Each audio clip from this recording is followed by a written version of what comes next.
5일째 뉴스타트 복음성에 참석하신 여러분들을 진심으로 환영하고 축복합니다.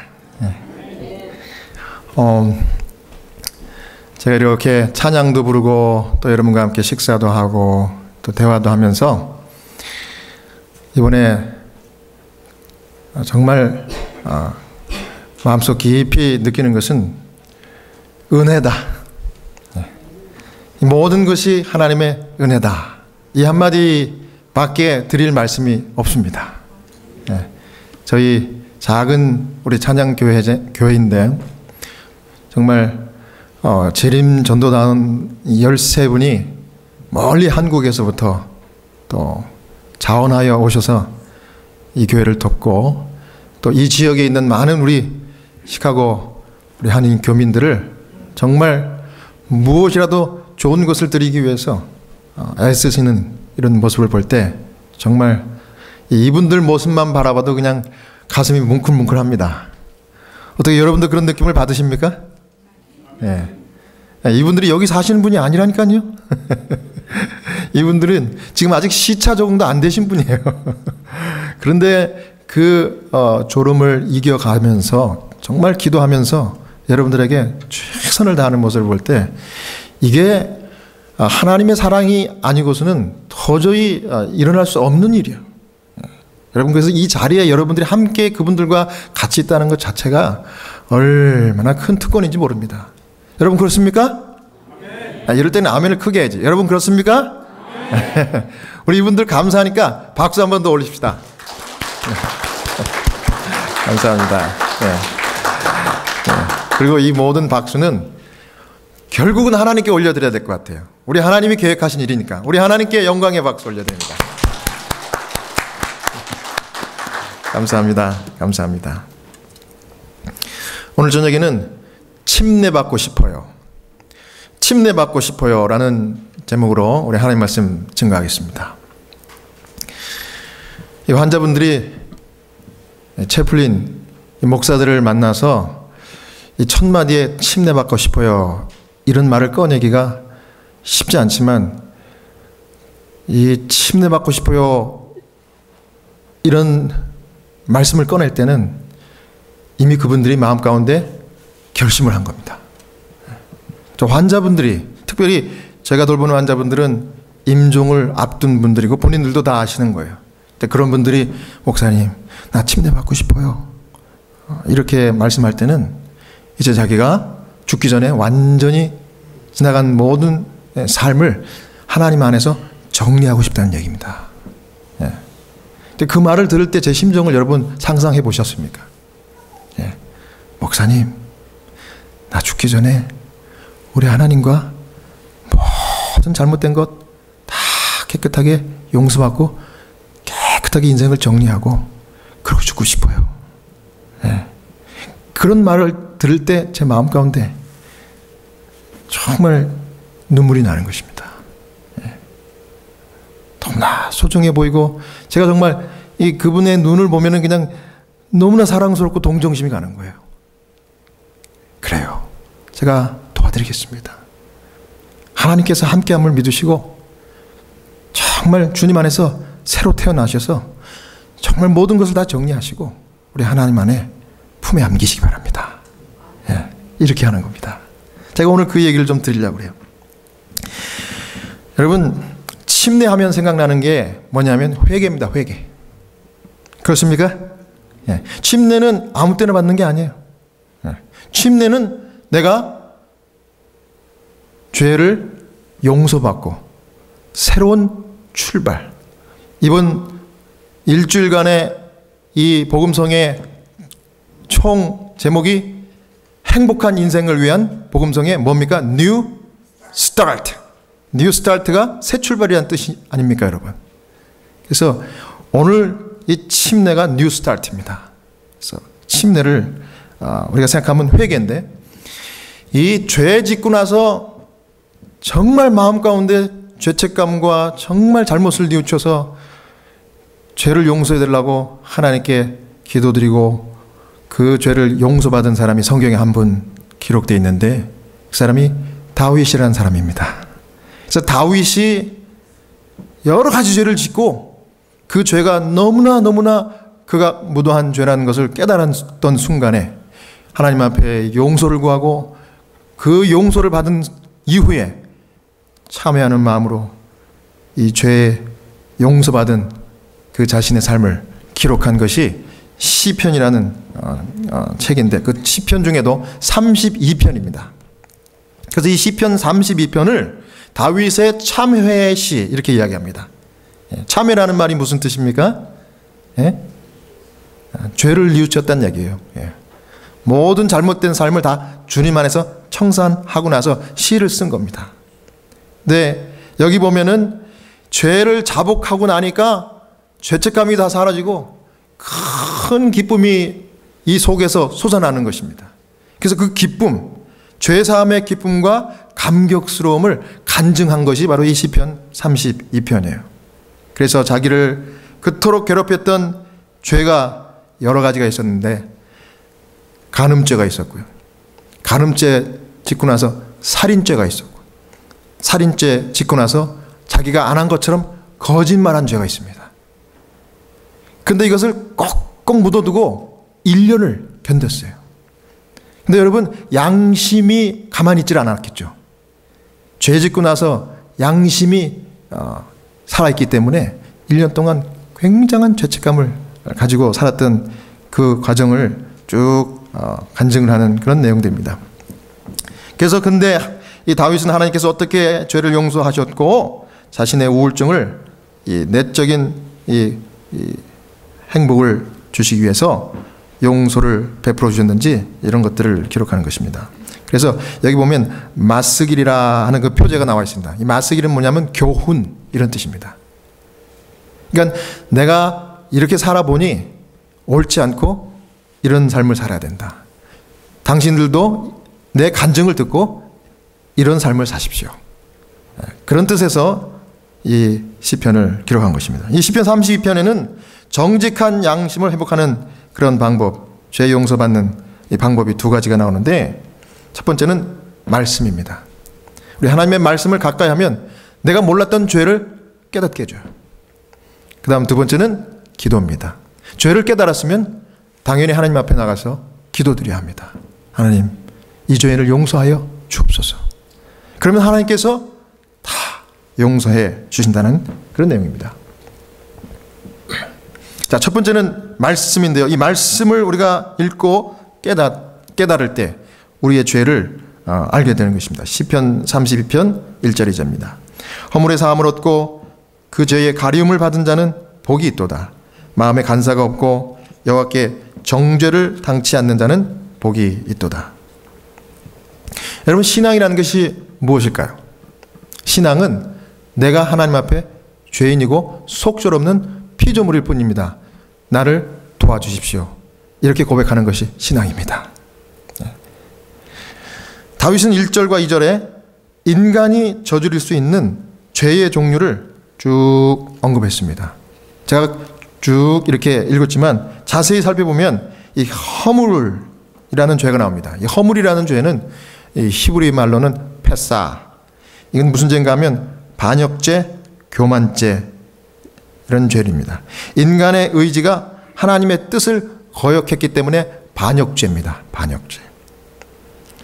의도적으로 주님을 거절한 이 죄를 가리켜서 바로 허물이라고 다윗이 이야기하고 있습니다.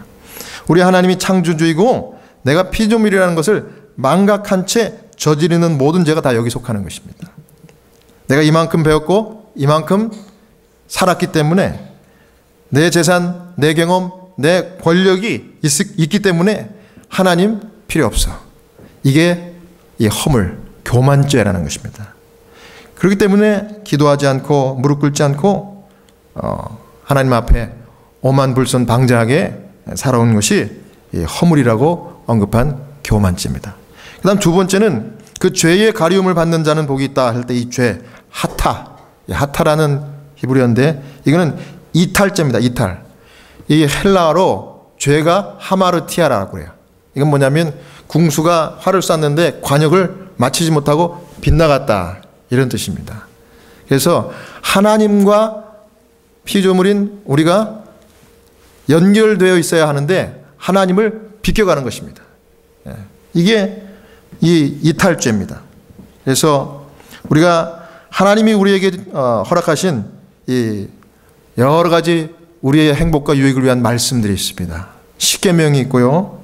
또 양심의 법이 있고요. 자연 법칙에 순응해야 되고 또 건강 법칙대로 이렇게 살고 저렇게 살고 이렇게 먹고 저렇게 살면 너희들이 행복하고 건강하며 너희들이 정말 보람을 가지고 살 수 있다. 이렇게 하셨건만 이 모든 것들을 무시하고 교만한 마음에 불순종한 죄가 바로 이 죄입니다.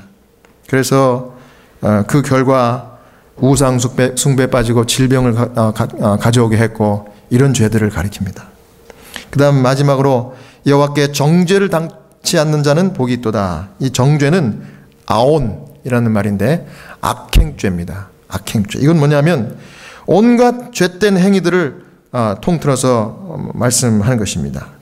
사람들에게, 특별히 다른 사람들에게 고통을 주는 죄예요. 다른 사람들에게. 다른 사람들을 스트레스 받게 하는 것, 다른 사람들을 시기하고, 인간은 원래 하나님을 사랑하고 다른 사람들을 사랑하도록 창조하셨건만 죄가 들어온 이후에 하는 일마다 악한 일이고 하는 생각마다 못된 생각이에요. 그러다 보니까 다른 사람들을 배려하고 사랑하는 것이 아니라 다른 사람들을 시기하고 질투하고 거짓말하고 또 미워하고 살인하는 이런 연쇄적인 악한 일을 저지를 수밖에 없는 죄인의 모습을 여기 다윗이 이야기하고 있는 것입니다. 그래서 다윗은 지금 알게 모르게 이 세 가지 죄, 이것은 저와 여러분들이 다 공통적으로 똑같이 저지를 수 있는 이런 죄를 쭉 망라한 것입니다. 그래서 시편 32편을 통해서 이 죄가 우리를 올가매었다 이렇게 얘기하는 것입니다. 저도 목사지만은 인간입니다. 그래서 제가 양심적으로 이 말씀에 비춰볼 때 내가 기도하고 하나님 뜻대로 살고자 애쓰면서 정말 그렇게 살아왔습니다. 그렇지만 여기 시편 32편 1절과 2절에 보면 세 가지 죄악들이 쭉 나와 있는데 역시 나도 이 죄에서 자유롭지 못한 죄인이구나. 이걸 고백할 수밖에 없게 됩니다. 정말 그렇습니다. 내가 정말 목사로서 교만했고 또 내 지식, 내 경험, 내 나이, 내 재능 또 이런 것 가지고 좀 이렇게 사역을 하다 보면 사람들의 칭송도 받고 박수도 받고 그래요. 그런데 그런 순간 그래 내 속으로는 말로는 에이 제가 한 거 아닙니다. 하나님께서 이렇게 축복해 주셔서 이런 감동과 은혜가 있었습니다 하면서도 속으로는 그래 내가 좀 다른 목사들보다는 설교 잘하지. 그래 내가 좀 그래도 인격이 저 사람보다는 낫지 뭐. 이러면서 죄를 짓는 겁니다. 그 순간 하나님을 창조주로 인정하지 않는 거예요. 내가 하나님 된 거예요. 그래서 베드로처럼 순간 예수님을 바라보던 시선을 놓치게 되어서 이 교만이라는 이 바닷물 속에 빠지는 적이 굉장히 많았던 것 같습니다. 하나님 말씀대로 양심적으로 순종하지 못하고 또 어떤 경우에는 의도적으로 불순종의 죄악을 저지른 그런 일도 참 많았구나. 이렇게 양심 고백을 우리 하나님 앞에 이 말씀을 읽다가 고백했습니다. 뭐야 하루에도 여러 번씩 알게 모르게 시기하고 질투하고 거짓말하고 미워하고 마음으로 짓는 이 마음으로 다른 사람을 미워해도 살인죄라고 했습니다. 여러분 어떻습니까? 여러분은 이 세 가지 이 죄의 이 순서 앞에 여러분들은 자유로우십니까? 여러분들이 공감하신다 그러면 여러분들은 이제 의인이고 여러분들은 깨끗해 나는 아무 상관이 없어 그러면 그분은 죄인입니다. 여러분 아무도 우리 가운데 나는 이 세 가지 죄 가운데 죄와 관계없어 이렇게 말할 분들은 계시지 않습니다. 교만죄, 불신앙, 이 불신앙이 여러분들 어디서 옵니까? 말씀을 가까이 하지 않을 때 불신앙이 옵니다. 여러분 우리가 이 기독교인으로 또 하나님의 백성으로 살면서 말씀을 늘 가까이 해야 돼요. 말씀은 한 번 보고 끝나는 것이 아니라 계속적으로 봐야 됩니다. 그래야 내가 죄인임을 지속적으로 계속적으로 깨닫고 하나님을 붙들게 돼 있어요. 그리고 내가 죄를 짓는 죄인이라는 사실을 인정할 수 있는 것입니다. 사도 바울은 그래서 이렇게 고백을 했다고 그래요. 로마서 7장 9절입니다. 전에 법을 깨닫지 못할 때는 내가 살았더니 계명이 이름에 죄는 살아나고 나는 죽었도다. 사도 바울도 다윗과 같은 이런 경험을 이야기하면서 회심할 때 일어나는 일에 대한 중요한 진리를 제시했는데, 여기 뭐라 그럽니까? 전에 법을 깨닫지 못할 때는 내가 어떻게 했더니 살았더니. 즉 자신이 죄인이라는 느낌을 갖고 있지 않았다는 얘기예요. 전에 하나님의 말씀을 정말 가까이 하지 않았을 때는 자기가 죄인인지도 몰랐다는 얘기입니다. 그런데 뭐라 그럽니까? 계명이 이름에, 하나님의 말씀이 이름에, 하나님의 율법이 그의 양심을 깨우쳤고 죄는 살아나고 나는 죽었도다. 이렇게 얘기하는 것입니다. 예언 사에 보면 바울은 자신을 이렇게 바라봤다고 합니다. 그래서 바울은 그가 자기 자신을 보되 하나님의 율법으로 정죄받은 죄인으로 보게 되었다. 분명히 해두어야 한다. 죽은 것은 율법이 아니고 바울이었다. 이렇게 기록했습니다. 여러분, 하나님의 말씀을 모르면요, 하나님의 말씀을 우리가 가까이 하지 않으면 진짜 우리가 뭐 다 잘하는 것으로 착각을 해요. 한 번은 이제 막 저하고 성경 공부를 시작한 환자분이 한 분 계셨어요. 제가 한국에서 병원에 목회할 때인데 목사님 전화가 왔어요. 웬일이십니까? 목사님 잠깐 나오시죠. 이거 환자가 외출을 했던가 봐요. 그래서 병원 근처에서 전화가 왔어요. 목사님 잠깐 나오시죠. 예, 왜 그러는데요? 목사님, 제가 목사님께 너무 감사해서 제가 오늘 한 통 내려고 합니다. 그래요? 그럴 필요 없는데. 목사님, 성의를 무시하지 마십시오. 그래요? 그럼 어디로 나가면 됩니까? 목사님, 그 병원 옆에, 그 사거리 옆에 이렇게 보면 눈에 잘 띄는 그 호프집 있죠? 그걸로 나오세요. 예, 알겠습니다. 이 거절하면 안 됩니다. 그래서 제가 이제 호프집에 딱 갔더니 이분이 반갑게 맞이를 하면서 목사님 여기 앉으세요. 제가 여기 예약해놨습니다. 근데 그 환자분하고 제가 마주대었어요. 이제 서빙하는 분이 왔습니다. 이제 뭘 드릴까요? 여기 일단 생맥주 2잔. 그래서 제가 탁 가로막았습니다. 잠깐만. 나는 생맥주 안 하고, 나는 사이다. 목사님 무슨 어린이같이 사이다.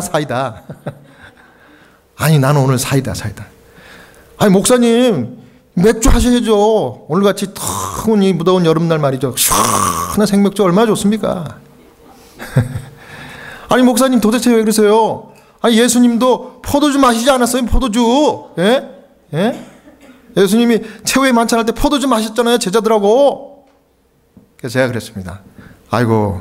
김 선생님, 바로 어제 성경 공부를 시작해서 그거는 공부를 제가 못 시켜드렸는데 여기서 제가 즉석에서 해드릴게.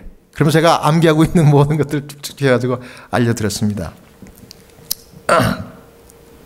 잠언 23장 29절에서 30절에 재앙이 네게 있느뇨, 근심이 네게 있느뇨, 분쟁이 네게 있느뇨, 원망이 네게 있느뇨, 까닭 없는 창상이 네게 있느뇨, 붉은 눈이 네게 있느뇨, 술에 잠긴 자에게 있고 혼합한 술을 구하러 다니는 자에게 있느니라. 이러면서 성경에 이야기하는 이 술이, 특별히 예수님이 마시는 그 술은 그 알코올 이게 아니고 그 순수 포도즙이었고, 그때 당시의 배경을 보면 역사가 다 나와요. 제가 신학교에서 다 배운 것이고, 일반적인 상식입니다. 근데 이제 성경에 그렇게 번역이 됐었고, 이게 와인이라고 착각을 한 겁니다. 그러면서 이제 쭉 설명하면서 이 성경 말씀 이외에 여러 성경 말씀 쭉 하면서 이제 술을 멀리하라 이런 내용들 쭉 해서 즉석에서 이 성경 공부를 시켜드렸더니 이분이 얼굴이 빨개지면서 목사님 죄송합니다.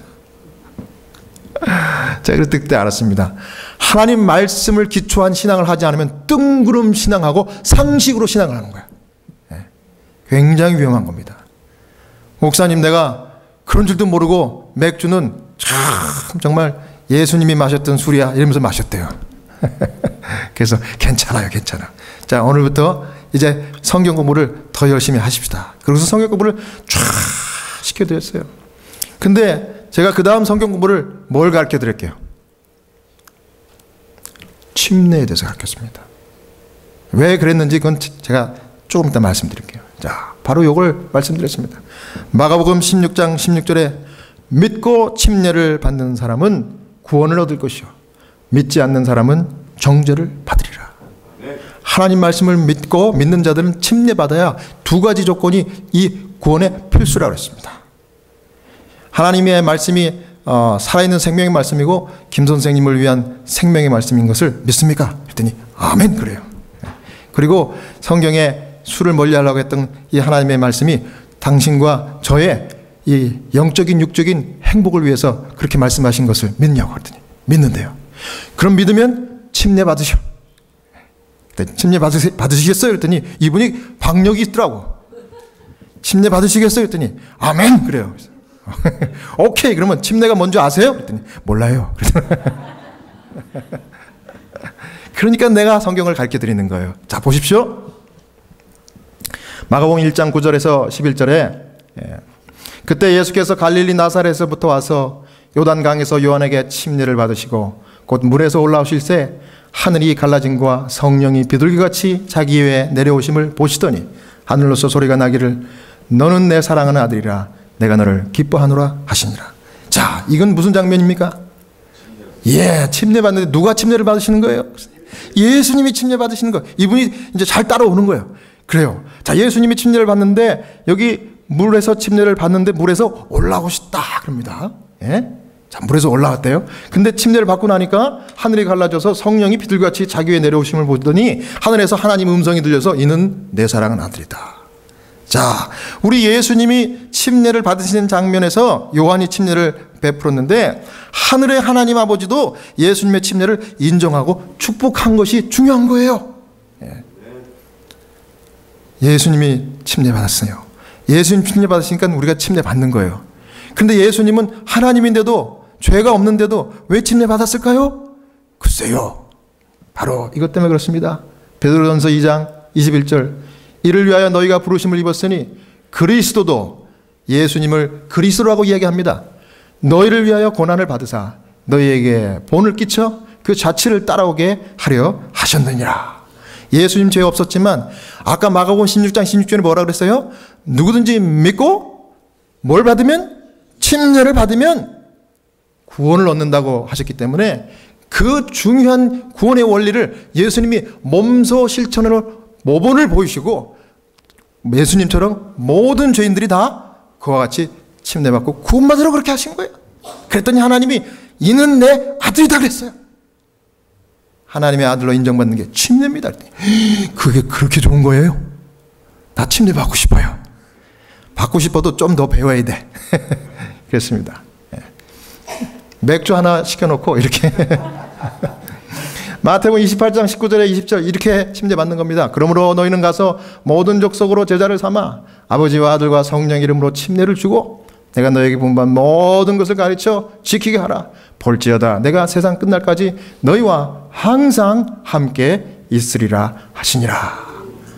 얼마나 귀한 약속입니까? 여기 침례 받으라 그랬는데 침례 받을 때는요, 여기 보니까 먼저 하나님의 말씀의 모든 원칙들에 유의하도록 가르침을 잘 받아야 돼요. 부떡지고 침례 받는 거 아닙니다. 그런데 중요한 하나님의 말씀들을 먼저 가르침 받고 그 다음에 침례 받고 그 이후에도 여기 뭐라 그래요? 침례를 주고 그러죠? 내가 너에게 분부한 모든 것을 또 가르쳐 지키게 하라. 그 이후에도 계속적으로 배우고 지키고 말씀을 가까이 하라는 것입니다. 어떻게? 김 선생님 그렇게 하시겠어요? 그랬더니 그렇게 하고 싶어요. 그렇게 하고 싶대요. 맥주가 늦게 나오더라고요. 그래서 계속했습니다. 자, 사도행전 8장 36절. 자, 신약 성경의 침례가 어떤 방법인지 여기 이렇게 나와 있습니다. 길 가다가 물 있는 곳에 이르러 내 씨가 말하되 보라 물이 있으니 내가 침례를 받으면 무슨 거리낌이 있느냐. 이에 명하여 병거를 머물고 빌립과 네시가 둘 다 물에 내려가 빌립이 침례를 주고 둘이 물에서 올라갈새 주의 영이 빌립을 이끌어 간지라. 네시는 혼연히 길을 가므로 그를 다시 보지 못하니라. 여기 보면 어떤 사람이 성경을 이렇게 읽고 있었어요. 이사야서를 읽고 있었어요. 근데 이게 도대체 무슨 내용인지 몰라. 근데 그 내용이 예수님에 관한 내용이었거든요. 그걸 몰라가지고 이렇게 고민할 때 빌립이 성령의 이끌림을 받아가지고 이 사람을 만나서 성경을 가르쳤습니다. 그래서 성경을 쭉 가르치니까 감동이 와가지고 내가 이제 하나님께 마음을 바치고 죄를 용서받고 싶대요. 그래서 이제 빌립이 침례를 받으라 이렇게 기록한 겁니다.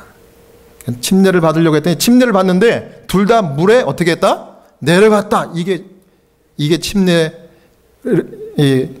대한 중요한 핵심인데, 물에 내려갔다는 얘기는 여기 보십시오. 빌립이 침례를 주고 물에서 올라갈새. 여기 원어에 보면 밥티조라고 나와. 밥티조. 이게 뭐냐면 물속에 잠기답니다. 이거는 물을 뿌리는 세례가 아니라 물속에 잠기는 거예요. 그게 신약시대에 모든 사람들이 통상적으로 이게 상식이었어요. 받았던 침례 방법입니다. 그랬더니 하나님의 영이 빌립을 이끌어 갔다 그랬습니다. 침례 받으면 하나님께서 성령으로 임하셔요. 우리 예수님께 임하셨던 것처럼. 그래서 침례가 그런 것입니다. 그러면 그 침례가 도대체 왜 물속에 잠기는 것인지, 왜 세례가 아니고 잠기는 것인지, 그 더 깊은 의미가 로마서에 나왔습니다. 또 이렇게 말씀했어요. 3절부터 5절에 보면, 우리 선생님 한번 읽어보세요. 이제 시켰어요. 그랬더니 잘 읽더라고요. 무릇 그리스도 예수 합하여 침례받은 우리는 그 죽으심과 합하여 침례받은 줄을 알지 못하느냐. 그러므로 그의 죽으심과 합하여 침례를 받음으로 그와 함께 장사되었나니 이는 아버지 영광으로 말미암아 그리스도를 죽은 자 가운데서 살리심과 같이 우리로 또한 새 생명 가운데서 행하게 하려 함이니라. 만일 우리가 그의 죽으심을 본받아 연합한 자가 되었으면 또한 그의 부활을 본받아 연합한 자가 되리라. 네, 여러분, 침례가 예수님과 합하는 예식이에요. 내가 그렇게 했어요. 여기 뭐라 그럽니까? 예수님이 돌아가셨다가 무덤 속에 장사 지냈다가 3일 만에 다시 어떻게 했어요? 부활하신 것처럼 우리가 모든 죄를 용서받고 새 생명, 새 출발하기 위해서는 예수님처럼 예수님과 합해가지고 침례를 받음으로 물속에 들어가는 거예요. 그러니까 옛사람이 물속에 장사 지내는 겁니다. 그러면 온몸이 물속에 들어갔다가 올라오면 올라올 때 어떻게 하는 겁니까? 새 생명으로 다시 태어나는 거예요. 모든 죄가 용서받는 겁니다. 그랬더니 이분이 뭐라 그러는지 아세요? 그거 참 일리가 있네요. 그래요. 그래서 세례가 아니라 침례군요. 여기까지 잘 따라왔습니다. 그럼 재침례라는 말을 들어보셨나요? 그렇게 얘기해서 재침례. 재침례라는 말은 뭐 다시 침례를 받는다는 얘기입니까? 네, 맞습니다. 성경에 보면요, 재침례를 받은 아주 명확한 예가 하나 나오는데 사도행전 19장 1절에서 5절입니다. 아볼로가 고린도 있을 때 바울이 윗지방으로 다녀 에베소에 와서 어떤 제자들을 만나 가로되 너희가 믿을 때 성령을 받았느냐? 가로되 아니라 우리는 성령이 있음도 듣지 못하였노라. 바울이 가로되 그러면 너희가 무슨 침례를 받았느냐? 대답하되 요한의 침례로라. 바울이 가로되 요한이 회개의 침례를 베풀며 백성에게 말하되 내 뒤에서 오시는 이를 믿으라 하였으니 이는 곧 예수라 하거늘 저희가 듣고 주 예수의 이름으로 침례를 받으니. 여기 이 장면은 전에 침례를 받았던 사람이 다시 재침례를 받는 장면입니다. 그런데 우리 여기 보면은 중요한 진리를 발견하고 나서 그것을 깨달은 이후에 그 말씀대로 따라가기로 결심할 때 침례를 다시 받은 예입니다. 여기가. 그 전에 말씀을 깊이 연구하지 못하고 그저 일반적인 지식만 가지고 있다가 중요한 진리를 몰랐을 때는 몰랐는데 그것을 깨닫고 난 다음에는 재침례 받아야 된다는 거예요. 중요한 진리란 전적으로 새로운 진리이든지 아니면 그 진리를 알고 있었지만 그 알고 있는 진리를 순종하지 않았던 사람이 결심하고 따를 것을 서약하며 받는 것이 재침례입니다.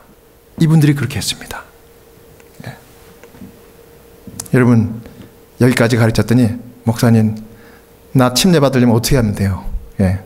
이 사람이 성격이 아주 화끈해. 그래서 예, 우리가 이렇게 도와드리겠습니다. 그리고서 그때 병원에는 금요일 오후에 이제 모든 물리치료 받는 환자들이 다 이렇게 돌아가고 나서 그 빈 물리치료 큰 침대탕이 있습니다. 물리치료탕이 있어요. 그러니까 욕조. 그래서 거기 따뜻한 물을 받아놓고 거기서 침례를 받으셨습니다. 침례 받고 나서 계속 성경을 공부했어요. 이분이 기분이 좋아가지고 이 6개월 진단받은 정형외과 환자인데 3개월 만에 완치받고 나갔어요. 정말인데 거짓말이 아니에요. 그리고 3개월 있는 동안 같은 병실에 있는 다른 정형외과 환자들을, 정형외과 환자들은 뭐라 그러냐면 이분이 하는 얘기가, 아유 우리야 뭐 팔다리가 병신이지 머리는 똑똑합니다. 그리고 팔다리가 병신이니까 목사님 우리는 어디 가지도 못해요. 그러니 얘 좀 성경 좀 가르쳐 주세요. 이분 좀 가르쳐 주세요. 이래가지고 또 같은 병실에 있는 많은 분들이 성경 배우고 또 침례받았어요.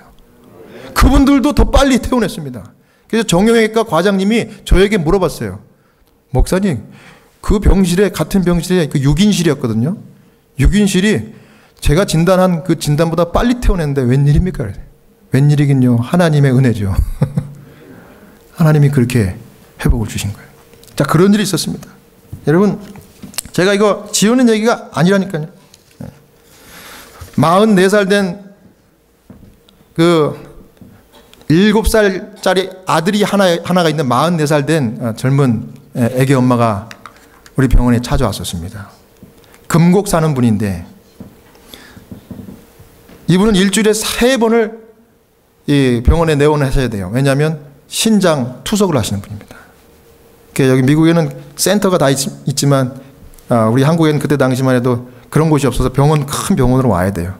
그래서 하루에 오면은 일주일에 3번 오는데 한 번 오면은 3시간 4시간 동안 꼼짝없이 침대에 누워가지고 그 피를 인공적으로, 신장이 피를 거르지는 못하니까 그 인공 신장 투석 기기에다 돌리는 겁니다.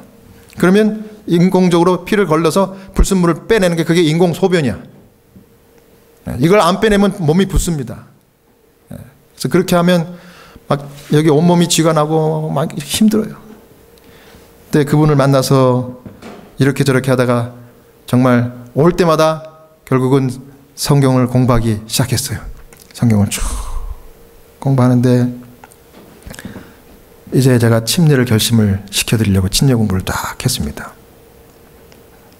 근데 이분이 잘 배워요. 잘 배우는데 여기까지 다 가르쳤어요. 근데 이분이 하시는 얘기가, 목사님, 저는 침례 못 받아요. 왜요? 목사님, 제가 이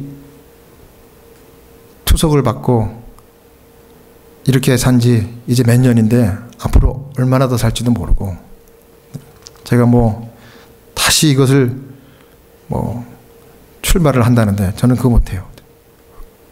그 참 왜 그렇게 포기하시냐고. 자꾸 침례를 못 받겠대요. 근데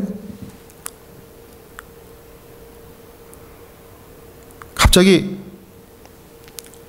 거기 TV를 틀어놨는데 이 TV에서 속보입니다, 속보. 그러면서 뉴스가 탁 크게 이렇게 나오는 겁니다. 근데 보니까 이게 뭐냐면 그 옛날에 여러분 기억나시는지 모르겠어요. 한국에 계신 분들은 더 잘 기억나겠죠. 성수대교가 탁 이렇게 끊어졌던 참사 있죠. 그 속보가 일어난 바로 그날입니다. 성수대교가 탁 끊어졌어요. 제가 그걸 딱 보고서 깜짝 놀랐어요. 근데 그때 이렇게 하겠습니다. 저거 보세요. 저렇게 꽃다운 어린 여고생들이 성수대교를 건너가다가 통학하는 그 버스와 함께 참사를 당했네요. 아유, 어떡합니까? 사람의 목숨이라는 것이 언제 죽을지 모르는 건데. 이런 얘기를 하니까 그분도 진짜 자기가 방금 전에는 내가 뭐 얼마나 살겠습니까? 이렇게 하던 분이 자기가 당장 죽을 수도 있다는 그런 교훈을 받은 겁니다. 그러니까 당장 죽기 전에 하나님 믿고 침례 받아야겠다. 이제 이렇게 마음이 돌아선 겁니다. 그래서 우리가 언제 죽을지 모르니까 우리 하나님 말씀 붙드세요. 영생을 붙드세요. 또 이렇게 했어요. 그랬더니 이분이 침례를 받겠대요. 근데 또 뭐라 그러는가 하면 침례는 받지만 교회는 나올 거라고 생각하지 마세요. 또 이래요. 세상에. 그래서 제가 뭐라 그럴게요. 교회 나가야 구원받는다. 그런 말은 없어요. 하지만 침례 믿고 뭐해야? 침례 받아야 구원받는다. 그래요? 침례 받는 거 받아야 구원받는다 그랬으니 그 받는 거 잘 결심한 겁니다. 그래서 얼른 그 결심을 받고 축복 기도하고 이제 그분을 보내드렸습니다. 약속한 대로 침례 받는 날 왔어요. 침례를 받는. 금요일 날 침례를 받았어요. 그러고 갔어요. 근데 월요일 날 다시 이분이 오셨어요. 투석을 하기 위해서. 와가지고는 우리 성 목사님 찾는다고 호출이 온 거예요. 막 뛰어갔더니 이분이 얼굴이 환해져가지고 목사님 보고 싶었어요. 아유, 나도 보고 싶었는데.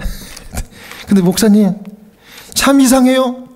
내가 금요일 날 목사님 가르쳐 주신 대로 말씀 배우고 침례 받고 나서 집에 돌아갔는데 토요일 안식일에 교회를 가고 싶어 미치겠어요.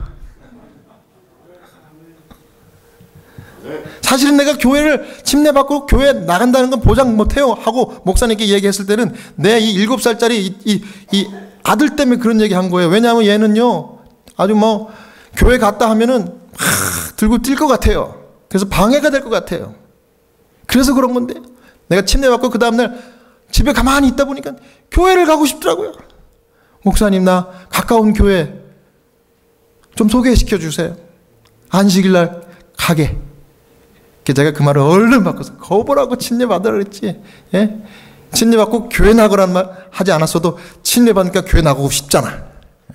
잘했다고. 그래가지고 가까운 교회에 있는 그 담임 목사님한테 연락을 해서 이만저만 해가지고 이분이 침례 받고 이제 교회를 나가고 싶다고.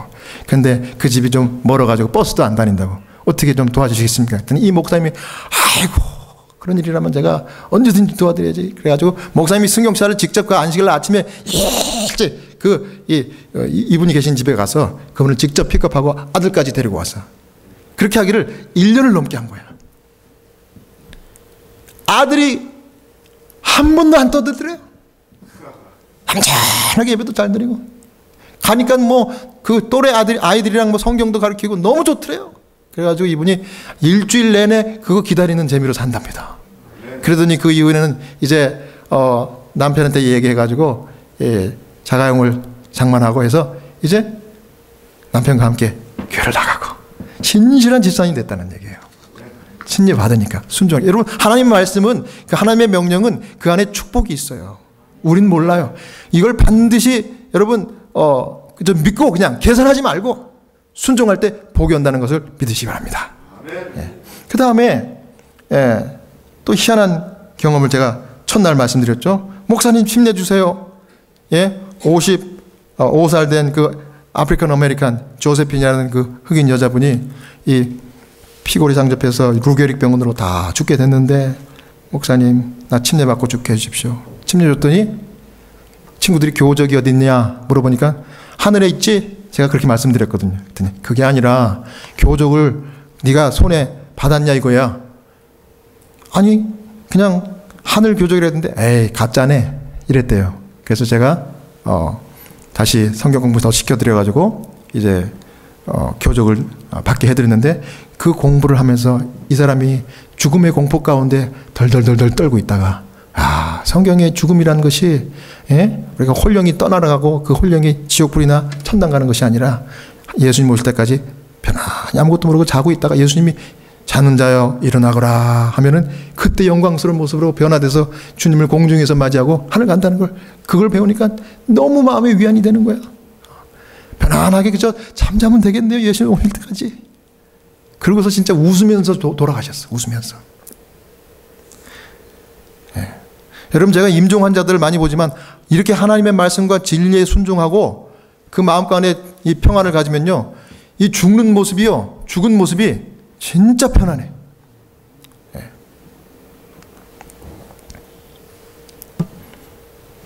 그리고 92세 된 그 신장로님 아버님 후두암, 제가 그 얘기도 말씀을 드렸습니다.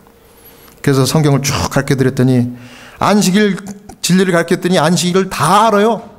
금요일 해질 때부터 토요일 해질 때까지 지키는 거 다 안돼요. 예. 그리고 그날 하나님의 전에 가서 또 가정에서 어느 곳에 가든지 하나님의 백성들과 함께 예배드리라고 하는 것 다 안돼요. 그래서 제가 물어봤습니다. 다 아시는데 왜 그렇게 순종하지 않았어요? 그랬더니 아무 말도 못하셔. 그래서 제가 마가복음 16장 16절을 또 읽어드렸습니다. 믿고 안식일이 제7일 토요일이라는 것을 믿고 하나님이 그날 복 주셨다는 것을 믿고 그날 하나님을 기억하고 예배드리고 그렇게 하면 온 가족이 다 복을 받으리라. 그리고 침례 받으면 구원 받습니다. 어르신 침례 받으시겠습니까? 그랬더니 받겠대. 그러고서 제가 침례가 뭔지 예수님과 연합해서 물속에 들어갔다가 장사되었다가 다시 일어나서 깨끗한 삶 새 출발하는 겁니다 말씀드렸더니 이분이 자 침례를 내일 모레 금요일날 받으시도록 우리가 따뜻한 물에다 이렇게 해드릴 텐데 침례 받으시겠습니까? 했더니 안 받아 그러더라고요. 왜요? 그랬더니 이분은 그 옛날에 수영하다가 물에 빠져 죽을 뻔한 그 경험이 있어가지고 물을 싫어해. 그리고 그 물이 차가운데 어떻게 하냐요. 그래서 아니라고. 물속에 들어가는 것이 그 속에 한참 있는 게 아니라 우리가 다 이렇게 부축해서 예? 잠깐 그저 물에 들어갔다가 올라오는데 그 물도 따뜻하게 해가지고 편안하게 이렇게 해서 목욕한 것 같이 이런 식으로 침례를 준다고 그랬더니 그래요? 그럼 받겠대. 그래가지고 그 다음날 금요일날 온 가족이 다 오는 건데 침례를 베푸는데 평생을 아버지 하나님 믿게 해달라고 안식일 지키고 정말 진리대로 살게 해달라고 했던 그 기도가 그 순간 응답됐다고 아들이 며느리가 펑펑 오는 거야. 펑펑. 하나님 감사합니다. 가족들 다 울고 우리 목사님들 거기 5명 있었는데 다 펑펑 울고 그 눈물이 기쁨의 눈물이었어요. 그리고 한 달이 지난 다음에 이분이 넉 주를 안식일을 잘 지키고 편안하게 돌아가셨어요. 장례식을 했는데 장례식 때 아들이 춤을 춰 막 우리 하나님께서 우리 아버지 구원해 주셨다. 할렐루야. 나중에 이제 우리 원목실에 와가지고 아들 며느리가 우리 목사님들 앞에 절을 하는데 90도 각도로 절을. 이분은 치과 의사고요. 돈이 엄청나게 많은 분이에요, 이 장로님이. 예? 그럼 그 정도면은 교만하고 이렇게 할 수도 있잖아요. 예? 그런데 이분이 너무 겸손하게 정말 그냥 땅에 넙죽 엎드리듯이 그냥 막 그렇게 감사를 표현하게. 아이고 이렇게 하지 마시라고. 하나님께 감사의 기도 드리자고. 이렇게 된 겁니다. 이 침례에 대한 거 이야기하면 이 밤이 새도록 해도 나는 다 못할 것 같아. 예. 여러분, 사랑하는 여러분, 우리 하나님 말씀, 진리의 말씀을 보고 바울처럼 다윗처럼 자신이 하나님 앞에 내가 무지한 백성이었고 죄인이었고 정말 하나님 앞에 부끄러운 존재였다는 것을 인정하고 주님께 나가는 여러분 되시기를 간절히 바랍니다. 그럴 때 하나님께서 우리에게 구원의 손길을 주시는 거예요. 예. 이게 인생 새 출발 첫 걸음입니다. 두 번째 뭡니까? 기도하는 것입니다. 기도. 시편 32편 5절 7절 내가 이르기를 내 허물을 여호와께 자복하리라. 주께 내 죄를 아뢰고 내 죄악을 숨기지 아니하였더니 곧 주께서 내 죄악을 사하셨나이다. 얼마나 감격스러운 셀라 이러면서 이로 인하여 무릇 경건한 자는 주를 만날 기회를 타서 주께 기도할지라. 진실로 홍수가 범람할지라도 저에게 미치지 못하리라. 미국에서 최근에 있었던 일입니다. 58세 된 알코올 중독으로 집에서 호스피스 케어를 받던 남자, 이 게리라고 하는 이분이 제가 처음 찾아갔더니 맥주가요, 캔 맥주가 이만큼 쌓여있어, 뒤에. 의사가 뭐라고 그랬냐면 당신 더 이상 치료가 안 되니까 이제 호스피스 받으면서 맥주 마음껏 마시고 돌아가시라고. 그러니까 진짜 제 앞에서 맥주를 아주 10분이 멀다 하고 따가지고 계속 마시는. 계속 마시는. 그냥 아주 취한 상태에서 먹나. 목사님 나 죽는 거 알아요. 근데 목사님 오라고 한 거는 우리 누나가 오라고 그런 거예요. 그러더라고요. 옆에서 누나가 이렇게 간병하고 있었거든요. 근데 그분이 그렇게 주저리 이야기를 하는데 그 눈빛을 보니까 너무 불쌍해. 그래서 제가 그랬습니다. 그래요. 누님이 오라고 그랬지만 기왕 왔으니 우리 하나님 앞에 기도하십시다. 그래서 가만히 눈을 쳐다보는데 그분이 주머니에서 뭘 이렇게 꺼내. 그러고 보니까 십자가 목걸이야. 목사님, 나 요거 갖고 있었어요. 내가 간암 말기 진단 받고 옛날에 내가 갖고 있었던 이거 찾아내가지고 내가 꼭 내 주머니 넣어놨다고. 그러면서 내 손을 잡는 거예요. 그 십자가 목걸이를 나한테 주면서 목사님, 요거 잡고 기도해 주세요. 제가 기도했습니다. 하나님 아버지, 이 불쌍한 죄인을 용서해 주십시오. 기도하는 저도 죄인이죠. 죄인이 기도할 때 하나님 들으신 하나님 용서해 주시고 이분에게 모든 죄악을 깨끗하게 씻어 주실 뿐만 아니라 그 마음의 평안을 얻게 해 주십시오. 그랬더니 이분이 펑펑 눈물을 흘립니다. 그랬더니 자기가 옛날에 있었던 하나님 만났던 경험들을 쭉 합니다.